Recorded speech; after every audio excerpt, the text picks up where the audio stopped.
बिस्मिल्लाहिर्रहमानिर्रहीम। अस्सलाम वालेकुम। मेरा एक्सपीरियंस ये है कि जो मरीज़ होता है जिसको क्रॉनिक इलनेस होती है, अब क्रॉनिक इलनेस का मतलब होता है अल्लाह ना करे कोई सांस की, कोई हार्ट की, गुर्दों की, कमर दर्द की, जोड़ों की कोई पुरानी बीमारी होती है, तो वो पेशेंट इतने डॉक्टरों को दिखा चुका होता है कि उसको अपनी बीमारी के बारे में बाज़ औक़ात डॉक्टर से ज़्यादा इन्फॉर्मेशन आ जाती है।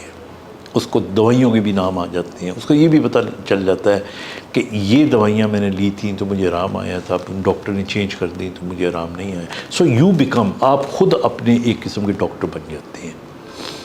अब मैं ये नहीं कह रहा कि जब आप ख़ुद डॉक्टर बन गए अपने तो पूरा इलाज ही खुद करना शुरू कर दें, लेकिन आई थिंक होता ये है बाज़ औक़ात जब आप डॉक्टर के पास जाते हैं ना, तो आप अपनी कंप्लेन बता रहे होते हैं तो डॉक्टर के पास इतना टाइम नहीं होता, कईयों के पास नहीं टाइम होता, तो वो आपकी बीमारी का उतना ही हिस्सा जो उनको लगता है कि सुनने वाला है, वो सुन के बिलीव करके उसके मुताबिक दवाई लिख के दे देते हैं।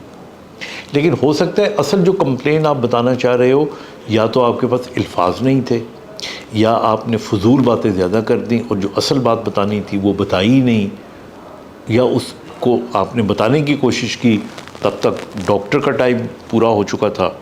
तो ये सारे मसले रह जाते हैं। बट ये सारी चीज़ें कहने के बावजूद आप अपनी जो तसल्ली है वो भी कराएं, और आपको अगर तसल्ली नहीं होती तो फिर एक और डॉक्टर से आप रुजू ज़रूर करें एंड मेक अ कंपैरिजन। और इससे बढ़ के एक जो इम्पोर्टेंट मैं बात आपको बताने लगा हूँ वो ये कि अपने जैसे मरीज़ों के साथ आपकी थोड़ी बहुत दोस्ती होनी चाहिए। ये मैं ख़ास तौर पे बताने लगा हूँ आपको। फालिज के पेशेंट्स हैं, स्पाइनल कॉर्ड इंजरी के पेशेंट्स हैं, गेंठिए के पेशेंट्स हैं, ये जब बहुत सारी चीज़ें ऐसी हैं जो डॉक्टरी इलाज तो होता है पर टोटके भी होते हैं।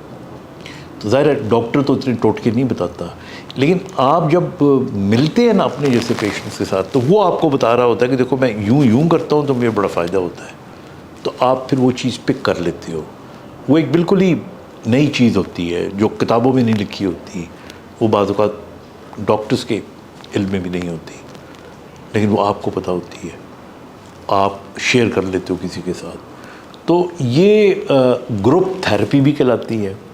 और दूसरे मुल्कों के अंदर मैं अपनी ट्रेनिंग के दौरान एक दफ़ा जापान में मैंने देखा कि जो डिसेबिलिटी के पेशेंट्स होते थे वो इतना कुछ एक दूसरे से सीखा करते थे।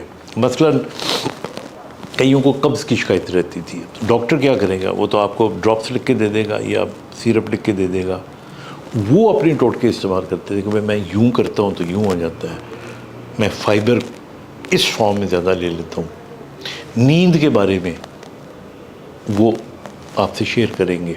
दर्द, अब हमारे यहाँ देखिए टेक्निकली स्पीकिंग जब कोई मरीज़ को जोड़ों के दर्द की शिकायत होती है तो मालिश से डॉक्टर आमतौर पे मना करते हैं, कहीं पे ज़रूरत भी होती है। अब मुझसे जब कोई पूछता है तो मैं हमेशा कहता हूँ कि भाई शायद ज़रूरत ना हो, लेकिन अगर आपको आराम आता है तो आप इस्तेमाल करें। यही जब आप शेयर करेंगे आप किसी अपने दोस्त जिसको ये बीमारी है, उसका एक्सपीरियंस हो सकता है आपको बेनिफिट दे। तो इसलिए ये जो सीना दर सीना बाज़ चीज़ें चली आ रही होती हैं उनको अवॉइड नहीं करना चाहिए, क्योंकि साइंस तो बदलती रहती है। साइंस कल तक कहती थी अंडा नहीं खाना चाहिए, आज कहती है खा लो। साइंस कल तक कहती थी कि असली घी, देसी घी नहीं खाना चाहिए, आज वो कहती है देसी घी बहुत अच्छा है। तो इसलिए आपके अंदर आपका अपना एक डॉक्टर होता है जो आपका दोस्त होता है, उसका इत्मीनान भी ज़रूरी है आपके इलाज में। और अपने जैसे मरीज़ों से मिलें, अपने एक्सपीरियंस उनको दिखाएं, बताएं और उनके लें। अपना ख्याल रखिएगा। खुदा हाफ़िज़।